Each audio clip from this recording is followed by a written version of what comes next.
नमस्कार, आप सुन रहे हैं साउंड वेव्स एफएम। मैं हूं आपके साथ बबीता त्रिपाठी। लेकर आई हूं गोनू झा की एक और दिलचस्प कहानी, दाढ़ी वाला अफसर। एक बार सिंहवाड़ा प्रखंड में एक निर्दयी तहसीलदार की नियुक्ति हुई। लाल लाल आंखों और लंबी दाढ़ी वाला ये तहसीलदार जब लगान वसूलने आता तो ऐसा लगता जैसे कोई राक्षस खून चूसने आया था। किसान उससे थर थर कांपते थे। जो किसान किसी कारणवश लगान नहीं दे पाता था, उसे तहसीलदार के हुक्म पर सिपाही कोड़ों से जानवर की तरह पीटते थे। एक दिन गोनू झा पड़ोस के गांव में किसी काम से गए थे। संयोग से उस दिन उस गांव में तहसीलदार आने वाला था। गोनू झा ने देखा कि सारे गांव वाले सहमे हुए थे। सबकी आंखों में भय था। क्या बात है भाई? गोनू झा ने एक आदमी से पूछा। यहाँ जिसे भी देखो वही भयभीत लग रहा है, जैसे उसे फांसी चढ़ाने ले जाया जा रहा हो। आज तहसीलदार लगान वसूलने आ रहा है। गोनू झा ने तहसीलदार के अत्याचार के किस्से सुने तो बहुत थे, पर आज वो अपनी आंखों से देखना चाहते थे। लगभग सभी किसान अपने लगान का अनाज तौलकर तैयार थे। फिर भी कुछ ऐसे किसान भी थे जो लगान की पूर्ति नहीं कर पा रहे थे और भय के मारे उनकी हालत बहुत खराब थी। आखिर तहसीलदार का लश्कर आ पहुंचा। गोनू झा ने देखा कि काला भुजंग राक्षस जैसा तहसीलदार अपने घोड़े पर सवार था। उसकी भयानक आंखें किसानों को घूर रही थीं। तत्काल एक चारपाई लाई गई और तहसीलदार उस पर बैठ गया। उसकी अर्दली ने हाथ के पंखे से उसे हवा झलना शुरू किया। मुंशी ने बही खाते खोले और एक एक किसान का नाम पुकारा। सभी किसान अपनी बारी पर अनाज की बोरी लाकर रखते। मुंशी के इशारे पर दो आदमी उसे हाथों में झुलाकर वजन आंकते। फिर संतुष्ट होकर अगला नाम बोला जाता।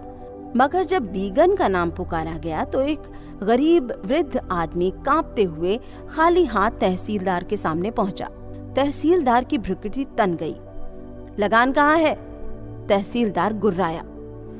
माई बाप, इस बार फसल धोखा दे गई। अच्छा बीज नहीं मिला माई बाप, तो हम क्या करें? तेरे हिस्से का लगान सरकार को हम अपनी जेब से दें? माई बाप, हमारी सरकार तो आप हैं, आप ही गरीबों के अन्नदाता हैं। हम पर दया करके इस बार क्षमा करें, अगली बार मैं पिछला भी चुका दूंगा। साले हरामी कामचोर बुड्ढे! तहसीलदार ने एक वृद्ध को एक लात जमाई। हमें मूर्ख समझता है? सरकार ने हमें ये जिम्मेदारी इसलिए नहीं दी कि हम दया करते फिरें। हमें वेतन इसलिए मिलता है कि हम सरकार के काम को ठीक से करते हैं। तेरे जैसे कितने ही मिलते हैं। अगर सब पर दया ही करते रहे तो वसूली हो गई। माई बाप, मेरे पास कुछ है ही नहीं, अभी पता चलता है। तहसीलदार ने सिपाहियों को संकेत दिया।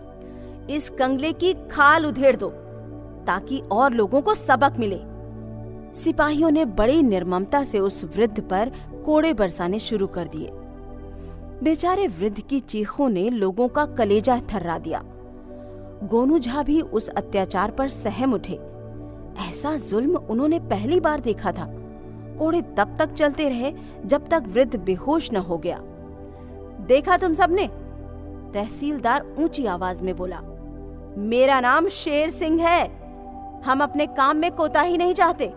आगे से ध्यान रहे, जिसने भी लगान में एक दाना भी कम कर दिया उसका हाल क्या हो सकता है। चाहे कुछ भी करो, हमें लगान चाहिए। गोनू झा ने उसी समय प्रण लिया कि कभी अवसर मिला तो उस क्रूर तहसीलदार को सबक जरूर सिखाएंगे। वो वहां से अपने गांव लौट आए। कई दिन तक उनके दिल और दिमाग में उस वृद्ध किसान की चीखें गूंजती रहीं। उनके गांव में भी उसी तहसीलदार के जुल्म की चर्चा हो रही थी और चिंता का विषय तो ये था कि इस बार ज्यादातर किसानों की फसल अच्छी नहीं हुई थी। कैसा जुल्म का तांडव होगा? और गोनू झा भी इसी विषय में सोच रहे थे कि किस प्रकार उस क्रूर अफसर से गरीबों को बचाया जाए। आखिर बहुत सोचने पर उन्हें एक उपाय सूझ ही गया। वो उसी दिन मैले कुचैले कपड़े पहनकर सिंहवाड़ा पहुंच गए। वहां तहसीलदार का बंगला पूछकर उसके फाटक पर पहुंचे। दरबान ने उनका रास्ता रोका। क्या बात है? दरबान गुर्राया। साहब, मैं बहुत गरीब आदमी हूँ। मेरा अकेला बेटा बहुत बीमार है। उस पर कोई जादू टोने का असर है। मैंने सुना है तहसीलदार साहब बड़े ही धार्मिक इंसान हैं।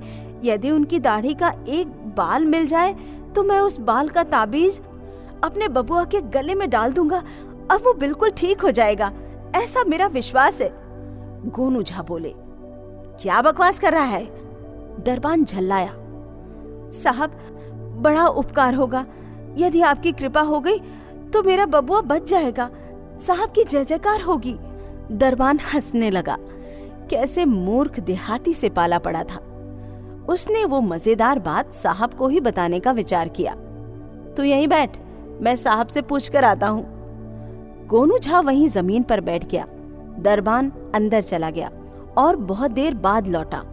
तहसीलदार भी उसके पीछे था, जो मुस्कुराता हुआ आ रहा था। गोनू झा दंडवत हो गए। उठो उठो, तहसीलदार बोला। बताओ क्या बात है? गोनू झा ने अपनी समस्या बताई। अरे भाई, तुम अपने बबुआ को वैद्य को दिखाओ। अन्नदाता, ओझा जी ने कहा है कि यदि बड़े अफसर की दाढ़ी का एक बाल मिल जाए तो बबुआ ठीक हो जाएगा। हाँ, गोनू झा ने कहा और उसके पैर पकड़ लिए। दया करें हुजूर, मेरा इकलौता बेटा बच जाएगा। आखिर तहसीलदार पिघल ही गया।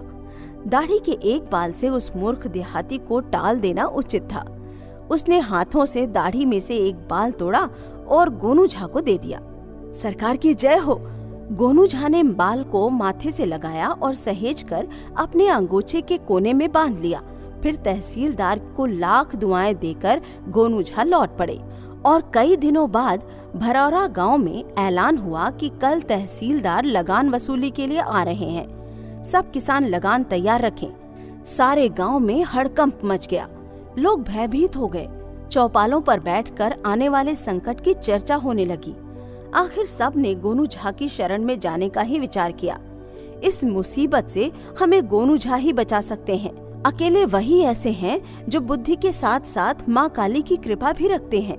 उनके पास जरूर कोई उपाय होगा। चलो चलो, देर मत करो। सारा गांव उमड़कर गोनू झा के घर पहुंच गया। कई गरीब किसानों ने तो रो रो कर अपने ऊपर आ रहे संकट का उपाय पूछा। भाइयों, गोनू झा ने कहा, आप सब निश्चिंत रहें। आप लोगों ने तो आज उस क्रूर अफसर के बारे में सोचा है, मगर मैं तो पिछले 6 दिन से उसी के बारे में सोच रहा था। मैं जानता था कि वो राक्षस एक दिन यहाँ भी आएगा और आतंक का नंगा नृत्य करेगा। गोनू झा, फिर तो आपने कोई न कोई उपाय सोच भी लिया होगा। सोच लिया है। मैंने एक योजना बना ली है जिससे उस अत्याचारी को सबक मिल जाएगा। आप सबको मेरा साथ देना होगा। आप जैसे कहेंगे हम वैसा ही करेंगे। फिर गोनू झा ने अपनी योजना बताई। सब ने अपने अपने हिस्से का काम करने का वादा किया और अगले रोज ही तहसीलदार आ गया। तहसीलदार साहब की जय हो, तहसीलदार साहब की जय हो, माए बाप की जय हो। नारे गूंज उठे। सारा गांव दंडवत होकर तहसीलदार के सामने लेट गया।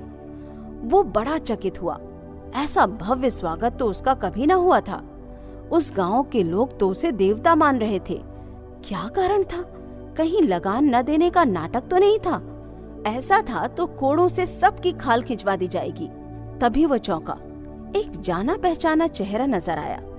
अरे, ये तो वही गरीब किसान था जो अपने बबुआ के लिए उसकी दाढ़ी का एक बाल लेकर आया था। अन्नदाता, माई बाप, आप साक्षात भगवान हैं। गोनू झा ने कहा, आपकी दया से मेरा बबुआ बिल्कुल अच्छा हो गया। आपने मुझ गरीब के घर का दीपक बुझने से बचा लिया। तहसीलदार चकित था कि मात्र दाढ़ी के एक बाल से कोई कैसे बच सकता है, पर प्रत्यक्ष को प्रमाण की क्या आवश्यकता थी? वो किसान खुद तो कह रहा था। अनायास ही तहसीलदार साहब का हाथ अपनी दाढ़ी पर चला गया। वो गर्व से भर गया। अब उसे अपनी जय जयकार का कारण भी समझ में आ गया। देहाती लोग ऐसे चमत्कारों के दास हो जाते हैं। यहाँ भी वही हाल था। गांव वालों, गोनू झा ने ऊंची आवाज में कहा, यही है वो साक्षात ईश्वर जिनकी कृपा से हमारा बबुआ अच्छा हो गया। इनकी चमत्कारी, पवित्र और दयालु दाढ़ी सर्वहितकारी और सर्वदोष निवारणी है। संसार का कोई भी असाध्य रोग हो, इन धर्मात्मा की दाढ़ी का एक बाल उसे क्षण भर में दूर कर सकता है। ये भगवान के अवतार हैं। जिसे भी कोई कष्ट हो, वो इन मंगलकारी दया सागर की कृपा दृष्टि से अपने कष्ट दूर कर सकता है। निर्धनता, रोग, अकाल आदि सबका हरण करने वाली चमत्कारी दाढ़ी है ये। तहसीलदार ने सगर्व अपनी दाढ़ी पर फिर हाथ फिराया। साहब, आपकी दाढ़ी में इतने गुण हैं और हमें पता ही नहीं। सिपाही मुंशी ने कहा।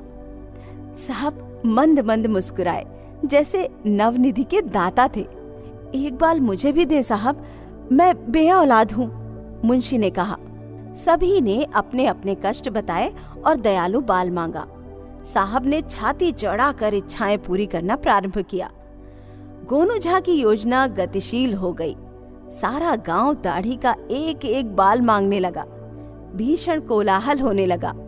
आपाधापी, धक्का मुक्की का माहौल बन गया। भीड़ अधिक थी। कहीं बाल खत्म हो गए और मैं रह गया सोचकर लोग टूट पड़े। साहब का सुरक्षा दल दाढ़ी नोचने में आगे था। जरा सी देर में साहब का चेहरा लहूलुहान हो गया। वे जैसे तैसे करके वहां से जान बचाकर भागे। कुछ दिन बाद पता चला कि उन्होंने नौकरी से ही त्यागपत्र दे दिया था।